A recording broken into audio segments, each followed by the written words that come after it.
Сәлем қыздар, дастарханның сәні болатын чак-чак жасаймыз. Видеоны толығымен тамашалап, каналға тіркеліп, өз пікірлеріңізбен бөлісіп отырыңыздар. 7 жұмыртқаға 1 чайны ложка тұз, 1 чайны ложка сода қосып, жақсылап араластырамыз. Егер жұмыртқаның көлемі үлкен болса, онда 6 жұмыртқа алсаңыздар болады.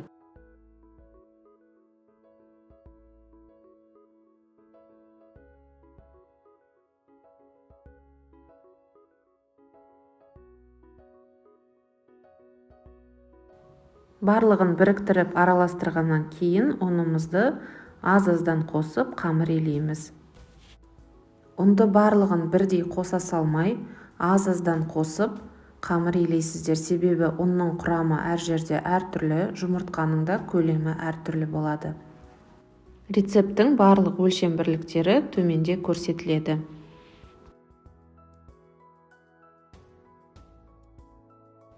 Міне біздің қамырымыз иленді, өте жұмсақ болады. Салафанға салып, жарты сағатқа немесе 1 сағатқа холодильникке қоямыз.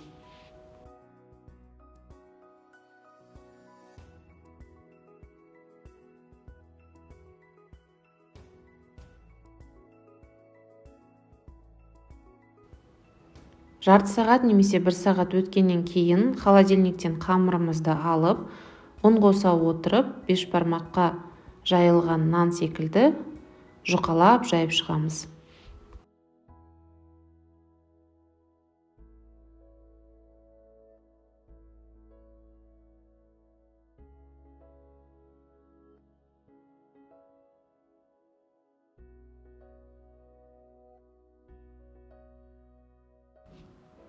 Қамырымыз жайылды, жұқаланды, енді кесеміз бөліктерге бөліп, және қазір тураудың 2 жолын көрсететін боламын.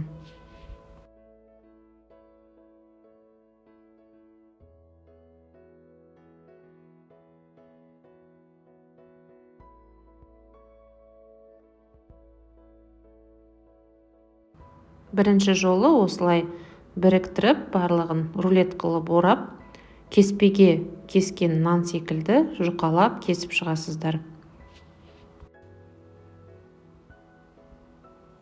Міне шамамен кеспеге туралған нан секілді болады, лапша сияқты. Екінші вариант, осылай 2-3 пластинка нанды алып, дәл осы күйінде қысқалау қылып турайсыздар.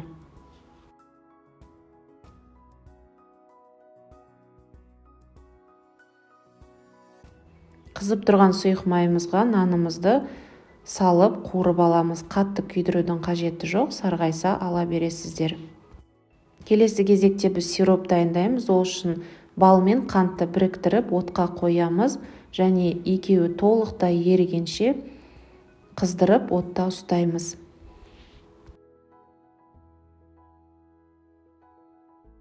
Дайын болған чак-чагымызға ыстық сиропты құйып араластырамыз.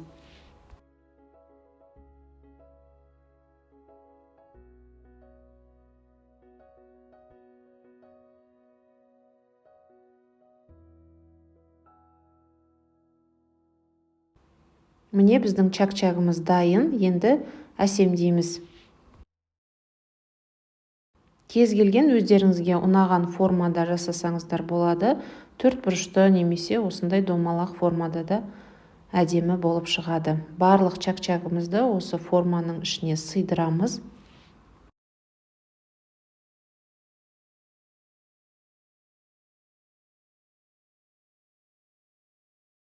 Осы жердегі маңызды момент, чак-чакты формаға орналастырғаннан кейін нығыздап басып шығамыз.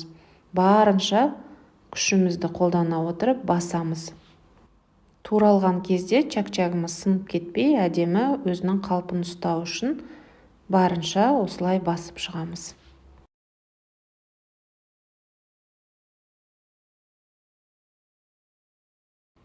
Міне форманы алып тастағаннан кейін де чак-чак өзінің формасын ұстап тұр. Енді кез келген вариантта әсемдесеңіздер болады. Менде тыквенные семечки, осымен безендіріп шығамын.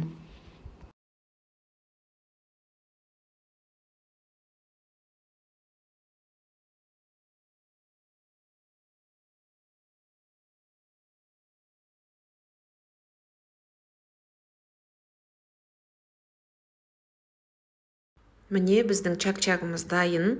Жасап көріңіздер, өте дәмді шығады қыздар. Ас болсын. Алла әр істеріңізге береке берсін.